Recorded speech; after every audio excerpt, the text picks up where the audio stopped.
Top 5 बाबा कौन से हैं, या फिर यूं कहें कि संत, गुरु या प्रवचनकर्ता कौन से हैं जिनकी बातों पर आप आंख बंद करके विश्वास कर सकते हो, जो बाहर से वैसे ही हैं जैसे भीतर से हैं, जिनके पास आप अपनी समस्याओं का, अपनी दुविधाओं का समाधान निकालने के लिए जा सकते हो। इस वीडियो में जानते हैं। 5वें नंबर पर है इंद्रेश उपाध्याय जी। मैं पर्सनली मिला हूं उनसे और विश्वास करिएगा बहुत ही मधुर व्यक्तित्व है उनका, बहुत ही मीठी वाणी है और क्या मीठा गाते हैं। और जब से उन्हें ठाकुर जी की सेवा का आभास हुआ है, उनकी बुद्धि, उनका मन और उनके विचार और ज्यादा शुद्ध हो गए हैं। जब उनके मुख से आप ठाकुर जी की कथाएं सुनेंगे तो आपको बहुत ही ज्यादा शांति का आभास होगा। आपको जरूर लगेगा कि इस बंदे का कहीं ना कहीं कोई ना कोई कनेक्शन जरूर है ऊपर वाले से। अब नंबर 4 पर है जगदीश जग्गी वासुदेव जी, यानी कि सदगुरु जी।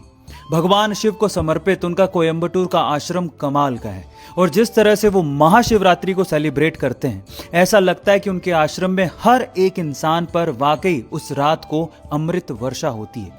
मैंने उस रात को जिया है और ऐसा लगता है कि दक्षिण में सनातन धर्म को जिंदा रखे हुए है ये आदमी। अब तीसरे नंबर पर है श्री श्री रविशंकर जी। वो हमेशा मुस्कुराते रहते हैं और उनको देख के ऐसा लगता है कि सारी समस्याओं का हल इसी तरीके से मुस्कुरा के निकाला जा सकता है।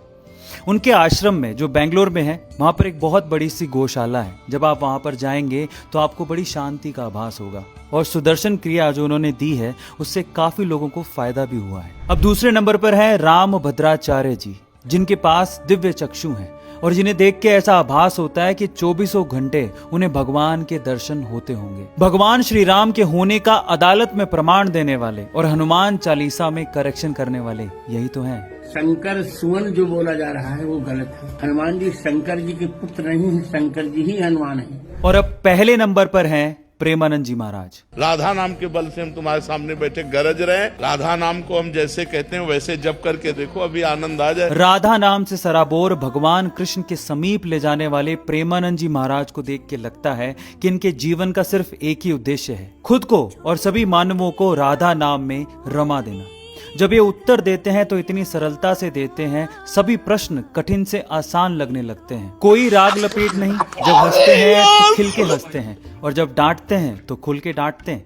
लेकिन जब भगवान की बात आती है तो ऐसे रम जाते हैं कि राधा नाम में भगवान कृष्ण रम गए हों। अब आखिरी में एक और बात, संगत से भी सत्संग देने वालों का आभास होता है। तो अब मैं आपसे पूछता हूं कि इन सत्संग देने वालों का आप पर क्या प्रभाव पड़ा है, कमेंट सेक्शन में जरूर लिखिएगा।